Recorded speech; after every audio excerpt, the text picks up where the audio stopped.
रजाई धुनाई रजाई बुनाई हमरा ठेला लगे नया नया रजाई मिल जाई। हमार रजाई में लइका सुती सियान हो जाई, बुढ़वा सुती जवान हो जाई। हमार रजाई ओढ़ के बजाई ओकरा बाल बच्चा हो जाई। ओ रजाई वाला। हाँ चाची। आई नेवा तो बगो। हाँ चाची बोलो, नया रजाई कमर लेवे के बाकी धुरु आवे के बा। ओ रजाई वाला, अभी तू कहा तू रहा कि हमरा रजाई में जब बजाई ओकरा बाल बच्चा हो जाई। हो चाची, दूगो ना तो एगो तो पक्का हो जाई। बाकी चाची माने के पड़ी, हो उम्र में जो सियाल बारू अभियो लागत चाचा के टावर में पावर बा। रे चारवानी पुत्र मर के लगा ना कढ़िया रे, तोरा आंखवा में तनको गोतर लाज ना होगा रे। हां हमरा ये उम्र में अब लइका होए वाला बाटे, उ हम अपना ला थोड़े कहतानी। उ त हमरा बेटवा के शादी के हो गई 5 साल। आयो अभी ले हमरा पतोइया के एको गो मुस के बचो ना भेले रे बाबू। ओहो, अरे चाची टेंशन ना लो, हमरा लगे गाइस के साथ बनी आशा करते नहीं अच्छा हो हम स्वस्थ कमर अपने अपने काम में व्यस्त के हुक्म तम जुड़ गए फिर एक नया वीडियो लेके आप लोग के सामने। सो वीडियो बहुत मस्त बा, आप लोग से छोटा सा रिक्वेस्ट बा गाइस, आप लोग हमारे वीडियो देखी जा, प्लीज़ प्लीज़ देखी जा और कमेंट करके जरूर बताए जा वीडियो कैसा लगल कैसा ना। तब बिना फलाने निकाली किए बिना वीडियो स्टार्ट कर जा। बहन जो 4 गो गांव घूम लेनी, एको गांव में कमर ना बिकाइल बा और ना अभी ले रजाई धुन आइल बा। धंधा पूरा मांदा बा, आज के दिन साफे गांधा बा। ई लास्ट गांव बा, अगर एमे ना बिकाइल एको रजाई तो सक त आज हमनी के भूखे सूते के पड़ी। मालिक कुछ बोलत काहे नहीं गिरोगा। चुप, जब ले तोहर मालिक अब्बास मस्तान रजाई वाला जिंदा बा, धंधा कबो मांदा नहीं हो सकत आ दिन कबो गंदा नहीं हो सकत। अब सीधा रास्ता से रजाई ना बेचाई, अब उल्टा रास्ता से रजाई बेचाई। अरे बढ़िया बढ़िया रजाई ली, तोशक ली, तकिया ली, खोली। ई का करत रे? ए मालिक रउए तो कहनी सीधा रास्ता से ना बिकाई, वही से उल्टा रास्ता में बेचतानी। रे साला, हम तो एगो कहावत के तौर पर कहनी हो कि जंग सीधा अंगुरी से घी ना निकलेला तो अंगुरी के टेढ़ करे के पड़ला। तू साला ठेले उल्टा चलावे लगले। कौना क्लास में पढ़ल बारे रे? हम साज ले पढ़ल बानी मालिक। वही से नु साला बिहान ले पढ़ रहते तो तू मालिक रहते, हम नौकर रहती तोहार। ठेला सीधा कर पहले। साले आंख लाल ना चश्मे चाही, नाम वकील मियां धरे से साले वकील हो जाई हन। साले आग लाल ना साग जड़ गेल। आ पीछे आओ साला।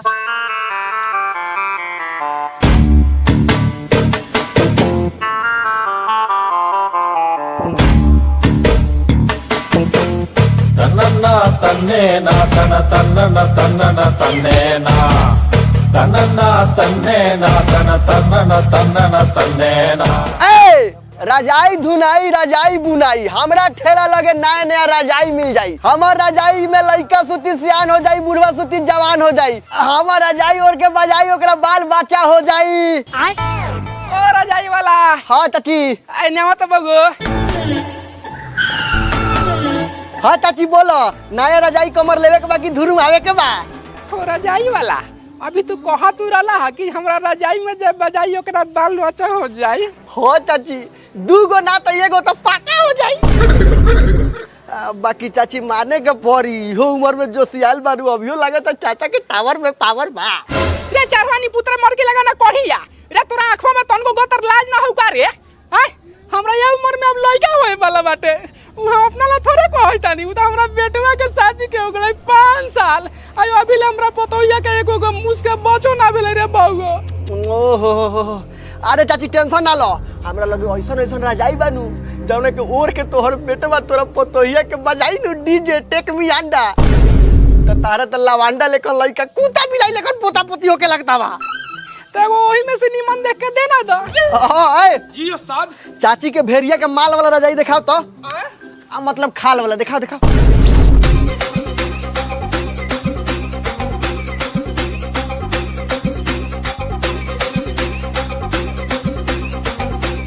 हाय ला चाची रजाई, ई रजाई में बेटा पतो सुतवन तो पोता पोती के तो दूरा पर लाइन लाग जतो। ए माई अब रजाई कहला लेवता रे, कितना रजाई तो अलमारी या पेटी में भरल बा। अरे बाबू ये रजाई में खासियत नु बा। कथी खासियत? एकरा के और के दोनों बेकत सुतबा नु तो जल्दी धिया पोता हो जाई। 12 दिन हो गल बा हमार धिया पोता के मुंह देखला, पोता पोते के मुंह देखला। ई रजाई ओढ़ के सुतम तो हम बाप बन जाए, साचो का हो? हाँ हो, लेकिन हमरा विश्वास ना होखत हवा। भाई मर्द काहे रोए लगला बा? अरे काहे रोत रे बताओ। ए भैया तोरे लेखा हमरा विश्वास ना होत रहे। एक दिन इनकरे रजाई ओढ़नी और रात भर कोरनी, ओकरा बाद तो हमरा घर में 4-5 गो लड़का खेले लगल। ओकरा बाद से अपन सारा जीवन इनकर नामे समर्पित कर देनी। ओ दिन से गुलामी करतनी करब। साचो का हो? हाँ हो हाँ भाई रजाई ओढ़ के हम बजाएम तो हमरा लड़का हो जाई। हो जाई। कितना के हवा? अब भैया ई 1500 के हवा 2 साल में लड़का हो जातवा। 2 साल? अच्छा और कम समय वाला चाहिए का? हाँ हाउ लाओ, हाई लो भैया 2500 के। भेड़िया के माल से, सॉरी भेड़िया के खाल से बनल हवा। ई रजाई ओढ़ के बजाइबो नु भैया तोरा 1 साल में लड़का हो जातवा। 1 साल तब बहुत समय हो जाता। देखत ना बड़ा हमारा माई के बेचैनी, एहू से कम समय में होके वाला दो ना। और कम समय वाला चाहिए का चाची? ला तो हाई लो भैया 3500 के। ई रजाई में बजाइबो नु भैया तो 6 महीना, 3 महीना कम है, 6 महीने में तोरा लड़का हो जातवा। ए भैया 2 रुपया टाइटे लो, लेकिन ऐसा रजाई दो कि हम सराक सीना ओढ़ी आ धराक सीना लड़का ले ले निकल जाए। हाँ बानु बाला हाई लो भैया एकरा के ओढ़ के बजाइबो नु भैया 2 दिन में तोरा 2 गो लड़का हो जातवा। हां हो ए माई अब तो इहे रजाई हम लेबौ रे। माई रे जा तनी काम पर लाग जाए। ठीक बा जा। रे निपुतारा गिर के ये लगे डरवा तूर लेके सब का मत ठप हो जाओ। चाची पैसा लावा।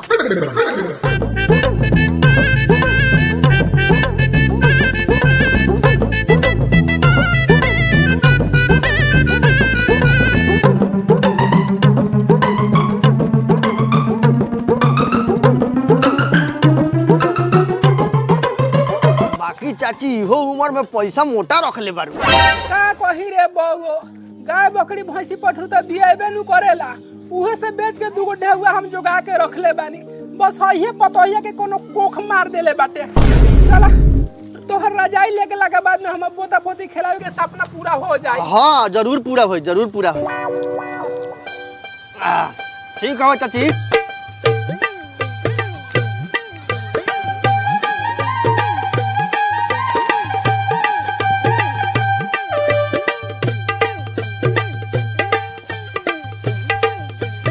तो वकील मिया जी उस्ताद। देखले केंगा बुढ़िया के बुड़वक बना के रजाई बेच के बोहनी कर लेनी हो। जी उस्ताद रउआ के माने के पड़ी 500 के सामान 5000 में बेच देनी। बुद्धि बा हमरा लगे। हाँ उस्ताद हमारी एक्टिंग कैसा लागल हरुआ? बाप रे तोहर एक्टिंग साला सोने पे सुहागा। पहले ड्रामा खेलत रहलिया का रे? हाँ उस्ताद जब ड्रामा खेले नु तो पूरा गांव के लोग कहे बड़ा अच्छा एक्टिंग करलस। जाना तनी उस्ताद हमर लइके से सपना बाकी फिल्म में काम करी। चल फिल्म में बाद में काम करिए, पहले रजाई बेचल जाओ, आज दिन ठीक लागता जी का?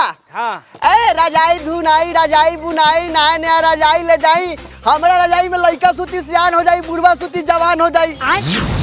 जेकरा बाल बच्चा नहीं के होका तू हमारा रजाई और के बजाई ओकरा बाल बच्चा हो जाई, बुढ़वा सुती जवान हो जाई। हट हट हट। ओ रजाई वाला बउआ कथि कहत रहला? हाँ कहत रहनी रजाई ले बा रजाई ले बा। ना ना तू और दोसर कुछ कहत रहला। आ इहे कहत रहनी कि हमर रजाई में लइका ओढ़ के सुती त सियान हो जाई, बुढ़वा ओढ़ के सुती त जवान हो जाई। ये बात सही में बुढ़वा सुती जवान हो जाई का बउआ? हाँ हाँ हाँ हाँ तनका दूरे रह दूरे रह। हमर रजाई ओढ़ के अगर बुढ़वा सुती नु तो सवेरे खानी 18 साल के लवंडा बन के निकली। साचो ऐसा हो खाली का बउआ? हाँ मर्द ऐसा होखल है। हमर उम्र कई साल के होई तोरा हिसाब से? 25 साल। बाक मर्द बानी हम 65 साल के, लेकिन उहे रजाई में सुती ले वही से हम बानी 25 साल के। ए बाबा हेने ना सुना, हम बनी 70 साल के लेकिन लगता 20-22 साल के। 5 साल हमसे छोटे लागेला। लेकिन हमरा विश्वास नहीं के होखत बउआ। विश्वास ना होत हवा तो ऐसा ही बुढ़ारी में बांस पकड़ के चलो, हम चलनी बेचे। ए राजा कहले कि तो एगो रजाइया में से दे दा, कितना में आई? देखो 7000 रुपया में उ रजाई मिलता तोरा। लेकिन 7000 ही ज्यादा ना होखत बहू, 6000 में तो रसियन मिल जाता। ओ चाचा कैसन बात करत तारा। ई बुढ़ारी में रसियन मारेला टावर में पावर होके के चाहिए, जवन तोहर तो खत्म बा। रजैया ओढ़ब तब नु जवानी काम करी त रसियन चाही बसियन चाही साउथ अफ्रीका चाही देसी मजब तो देखेले का बारो एगो रजैया में से दे दो हमें। आ दे लावा तू पैसा की ना। चलो ऐसे ही तो जिंदगी भर के कमाई में घूम लागो। हाँ लावा 7,000 हवा हला जाई लियो अभी हम और के सूत जाए। जा सुत 440 वोल्ट के करंट तोरा देही में अभी तो दौड़े लगी। चल पट्टा उस्ताद माने के परी रहुआ के 700 के रजाई 60,000 में बेच देनी। अब कमाई के मौका बार बार नानू मिलेला जे मजाता से माज लेवल जाओ। हां उस्ताद फिर भी गांव में हम तो गांव में फाड़ दी सा। हां सही बात बा चल चल चली ए चली चाचा चाची भैया भौजी रजाई धुनाई रजाई बुनाई या नया नया रजाई की नहीं। ई रजाई में लइका सूती सियान हो जाई बुढ़वा सूती जवान हो जाई आ जवान भैया भौजी के लइका फैका नइखे होकत उ हमर रजाई ओर के बजाई उनके लइका फैका हो जाई। चल भइयो नया नया रजाई ले आई रजाई ले आई।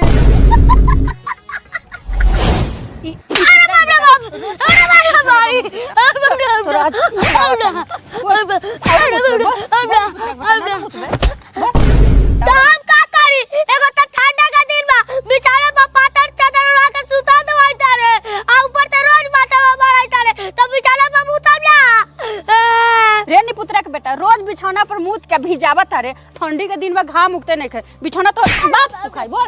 ए भौजी रोज बिछौना पर मुतत होता है फेविक्विक किन के अगर जुजिया ना साट दो कि अगर मुतले बंद हो जाओ। हां साले वो फेविक्विक वाला के अपन गालवा में साट ला कि तोर पदलवा बंद हो जाए। रे तोर मुंह जूझ दोनों चस्कल जाता केहू के कुछ बोल देता रे रुक तोरा। अरे बाप रे बोला ए मातारी तू हमरा का पातर चादर में सुता दे तो हम गरम करला मुत पे करम ऐसे बढ़िया का मोट रजाई किन के दे अंत मुत पे करम। ए रजाई ले लो रजाई। ओ रजाई वाला हनियावा आगे नहीं ए मातारी रजाई वाला होता है रजाई की नहीं है तोर बाप घर चदवा पैसा दिलवा कि रजाई किन दी। चली ना नहीं सटत सटे जाई तो फिर हुए धुने वाला औजारे टूट जाई तो केंगे होई।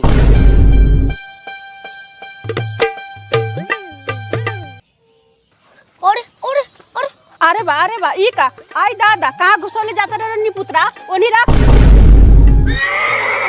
साले सुई बार से बच गेला का अगर माई में ठेला ठोकाइत नु तो अब ये रजाई लेकन धुन देती। भौजी माफ कर द उतने हमर ठेलवा के ब्रेक सुलवा खिया गेल बा वही से ब्रेकवा ना पकड़ लख। साले ब्रेक पेल बा ब्रेक में तो बारे नइखे मतलब गोड़ वाला ब्रेक सुल चप्पल से ब्रेक मार ले चप्पलो खिया गेल बा। अब बोली ना भौजी कथी देखा दी ऐसन ऐसन रजाई बा कि लइका सूती सियान हो जाई बुढ़वा सूती जवान हो जाई। आ भौजी अगर रउआ लइका नइखे होकत हम रजाई ओर के सुतम त रउआ लइका हो जाई। ए हे दका एगो लइका बा कि रात भर बिछौना पर मुत के निहाल तरन कइले बा अब हमरा लइका का होई। ए भौजी त हमरा लगे एगो ऐसन रजाई बानू जौना में रउआ लइका सूती त कहियो ना मुती। बा कथी छिनर पर बतवाए लगनी साफ बताई एगो पुरान रजाई बा ओकरा के धुन दे हम त लइका के मुतल बंद होई कि ना। हां भौजी हई देखी हई रुईबा मुत सुखावे वाला समझनी ई अगर 2 किलो रुईया पुरानका रजाई में धके धुन दे हमनु त रउआ लइका के मुत सुख जाई रात में मुत में ना करी। ठीक बा त लेके आवत हनी ले आओ वकील मिया मंत्र जंत्र उतार चलिए उस्ताद धुनाइयों का काम शुरू होको।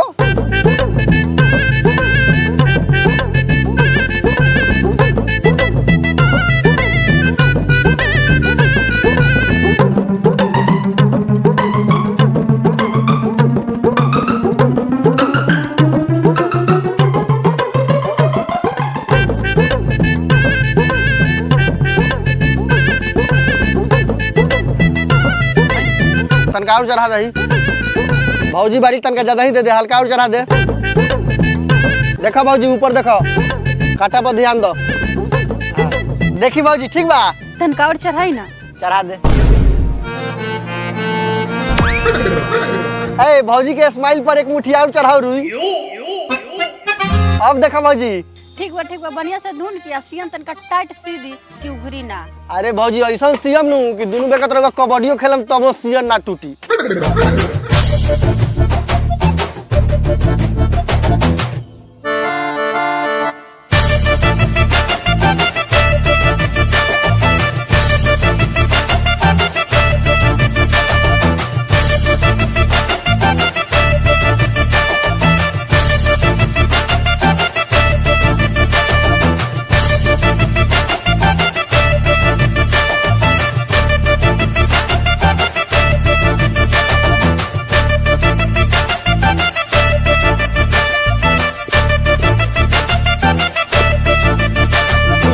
एगो रजाई सिया गेल 450 रुपया लेके आऊ। ए पैसा तो नहीं खे पैसा नहीं खे ना। तो इतना देर हमनी मेहनत करनी है तो कुछ ना कुछ तो चाहबे न करी। कपड़ा लता अनाज पानी ले आदि।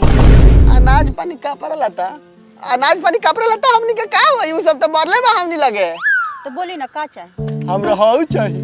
साले माई के लबर लबर बोला नु माने पराग दिखा गिरबा धराम दिखा। हाय कैसा रवा लइका बा रे साला हम लौका मांगनी हां हाउ चाहिए ओदे 2-4 गो लौका के पेड़ में ओई में से 2-4 गो लौका तुर के दे दी त घरे साग सब्जी बना के हमनी खाईती। तो सीधा ना बोला लौका चाहिए घुमा फिरा के बोला त हम हाउ चाहिए आई चाहिए। ए चुप लबर लबर बोलबे तू। चली बुआ जी देता नहीं लौका। हां चली चल। ए तू सब सामान बिटोर के ठेला घुमा के रख हम लौका तुर के आवतनी। ओके उस्ताद। ठीक बा।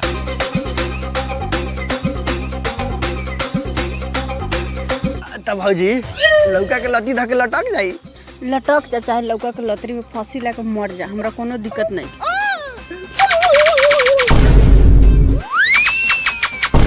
पापा चाचा भैया लोग जल्दी आवा हई रे जाई वाला लौका के लाते में हमरा माई के दुर्गति करता आवा जल्दी आवा साले आवा हमनी के गांव में टांग ना छटका देले लो तो हमरा भुटंगरा नाम ना। उस्ताद दौर देहात में ऐसा ठीक बात नहीं खे। ए सब ठीक बा कवन दुबेरा ई गांव में आवे के बा। दोबारा नहीं खे के ना रुकी हम आवतनी। आय रे साला जो रे नी पुत्रा के बेटा काहे चिल्लात रे लौका त मांगत रहले कथि कहले है। लौका दैत रहले लेकिन हमरा सब देखाई देवा तो लगा तू कथि दैत रहले ह। बोलबे लबर लबर। भौजी हो हमरा उस्ताद के चुमा देलु हो एगो हमरा के चुमा दा। आई बा